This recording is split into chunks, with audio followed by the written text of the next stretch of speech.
दोस्तों नमस्कार, आप पब्लिक न्यूज टीवी देख रहे हैं और मैं हूं देवकी नंदन मिश्र।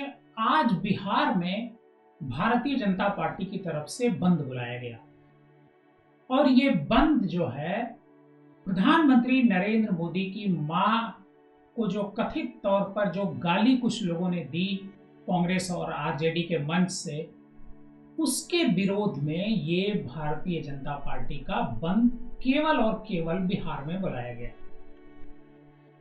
बिहार में आज बंद के दौरान कई जगहों पर मारपीट हुई, झड़प हुई, तोड़ फोड़ हुई। कई जगह बीजेपी के जो वर्कर थे वो जबरिया दुकानें बंद कराते हुए नजर आए। इसको लेकर के झगड़े भी हुए। बहरहाल आज हम आपको बताते हैं कि आखिर भारतीय जनता पार्टी इस जो मां को गाली दी गई है, इसके बहाने बीजेपी जो वोटर हैं बिहार के, उनको बीजेपी अपनी तरफ खींचना चाहती है और बिहार का चुनाव एक बार फिर 2025 में जीतने की कोशिश करेगी।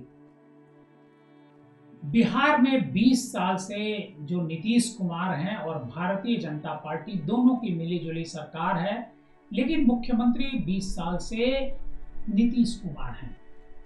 भारतीय जनता पार्टी का जो आज का बंद था, इसमें जो उनके सहयोगी दल हैं वो कहीं नजर नहीं आए। लेकिन भारतीय जनता पार्टी ने यह बंद केवल बिहार में क्यों बुलाया? प्रधानमंत्री तो पूरे देश के हैं, नरेंद्र मोदी जी की पूरे देश में पहचान है, पूरे देश से उनको वोट मिलता है और उनकी मां को अगर कोई गाली देता है तो भारतीय जनता पार्टी को पूरे देश में इसमें प्रदर्शन करना चाहिए, विरोध जताना चाहिए। लेकिन बीजेपी ने केवल बिहार में बंद क्यों बनाया? क्यों बंद का आह्वान केवल बिहार में किया? और वो भी करीब एक सप्ताह बाद जो गाली देने की घटना होती है, उसके करीब एक सप्ताह से ज्यादा का वक्त गुजर गया, उसके बाद ये बंद बुलाया जा रहा है। मतलब साफ है कि बीजेपी की नजर नरेंद्र मोदी की मां को गाली देने के बहाने बिहारियों का वोट लेने की है, सेंटिमेंट को कैश करने की है कि मोदी की मां को गाली दी गई तो उस सेंटिमेंट को हम कैश करें। आज पूरे देश में, क्या बिहार में एक पोस्टर जो है जारी हुआ और बहुत सारे नेता उस पोस्टर को लेकर के अपने सोशल मीडिया अकाउंट पर पोस्ट करते हुए दिखे। फेसबुक पर भी और ट्विटर पर भी, दोनों जगह ये पोस्टर मुझे नजर आया। उसमें जो बीजेपी के नेता का जो पोस्टर है, उस पोस्टर में लिखा कि मैं भी नरेंद्र मोदी की मां। पता नहीं जिस किसी ने भी ये पोस्टर डिजाइन किया हो, मुझे ये बात समझ में नहीं आई कि ये पोस्टर इस तरीके से क्यों जारी किया गया, क्योंकि ये थोड़ा सा अटपटा लग रहा है। पुरुष हाथ में वो पोस्टर लिए हुए हैं और कह रहे हैं कि मैं भी मां। भला बीजेपी की अपनी थिंकिंग हो सकती है, लेकिन जो आज बंद हुआ वो केवल बिहार में क्यों हुआ? बंद तो पूरे देश में होना चाहिए, लेकिन बिहार में क्यों हुआ?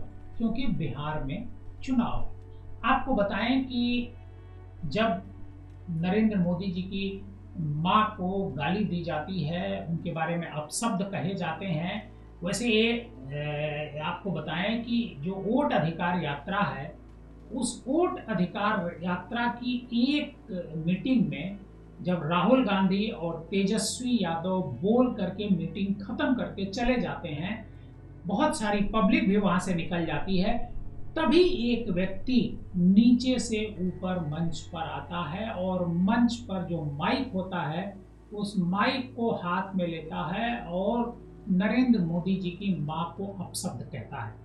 तुरंत जो कांग्रेस के लीडर होते हैं और राजद के जो वर्कर होते हैं, वो तुरंत उसके हाथ से माइक छीनते हैं, लेकिन तब तक वो अपनी बात कह चुका होता है। बहरहाल पुलिस अगले दिन उसको गिरफ्तार कर लेती है और जो रैली के आयोजक हैं वो इसके लिए माफी भी मांगते हैं। लेकिन बीजेपी और मोदी जी का जो गुस्सा है वो कम नहीं होता है। मोदी जी इस बीच चीन चले जाते हैं और जब चीन से वापस लौटते हैं तो वापस लौटने के साथ ही चीन पर बात नहीं होती है। चीन में क्या हुआ, कौन कौन से टीटी साइन हुए, क्या क्या चीन में डिस्कस हुआ भारत की तरक्की को लेकर के, भारत और चीन कैसे आगे व्यापार करेंगे, कैसे सीमा पर वो चीन हस्तक्षेप नहीं करेगा, कब्जे नहीं करेगा, इन सारे मुद्दों पर मोदी जी चीन से लौटने के बाद एक बयान भी जारी नहीं करते हैं। लेकिन जैसे ही वो चीन से वापस भारत आते हैं, उनका एक वीडियो स्टेटमेंट आता है उसी दिन, बल्कि कि ये उनकी माँ को जिस तरीके से गाली दी गई उसको लेकर के वो बहुत करीब 3-4 मिनट का एक स्टेटमेंट जारी करते हैं।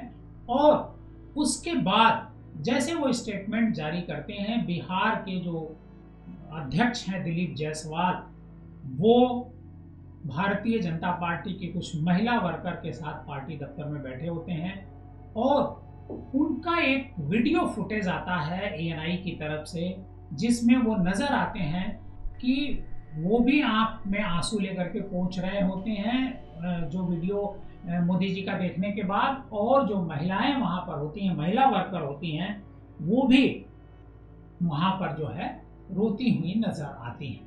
बहरहाल तभी इसी बीच ये घोषणा हो जाती है कि बिहार में आज बंद रहेगा, मतलब गुरुवार को बंद रहेगा। लेकिन हमारा ही नहीं, बहुत सारे लोगों का सवाल है कि प्रधानमंत्री की मां के बारे में अगर कोई अपशब्द कहता है, उसका जो विरोध है अगर भारतीय जनता पार्टी को वाकई में करना है तो पूरे देश में करना चाहिए। क्यों बीजेपी केवल एक स्टेट में कर रही है, वो भी चुनाव वाले स्टेट में? मतलब साफ है कि मोदी जी इस बहाने वोट लेना चाहते हैं बिहारियों का 2025 में।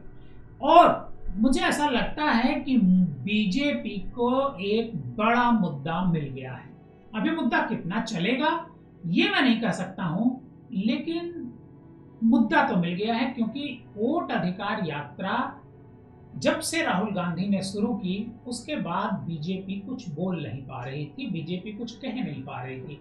बीजेपी और जेडीयू के पास कोई मुद्दा दिख नहीं रहा था कि कैसे वो चुनाव में जाएंगे और क्या वोटर से कहेंगे, क्योंकि वोट चोरी का मुद्दा राहुल गांधी लगातार उठा रहे हैं, एसआईआर का मुद्दा उठा रहे हैं, वोट काटने का, बैकवर्ड क्लास, दलित क्लास और जो अल्पसंख्यक क्लास है उसके वोट काटने की बात कर रहे हैं राहुल गांधी और तेजस्वी यादव। इस मुद्दे को बड़े प्रमुखता से साथ उठा भी रहे हैं। भारतीय जनता पार्टी के पास कोई मुद्दा नहीं था, तो बीजेपी के पास ये सबसे बड़ा मुद्दा मुझे लगता है कि अकेला मुद्दा आ गया कि मोदी जी की मां को अपशब्द कहे गए। और शायद मोदी जी बिहार में जब चुनाव शुरू होगा या उससे पहले जब मोदी जी बिहार जाएंगे तो केवल और केवल वो इसी मुद्दे को उठाएंगे और इसी मुद्दे पर वो चाहेंगे कि चुनाव में जो है ये मुद्दा हावी हो और इसी मुद्दे पर वो चुनाव लड़ा जाए।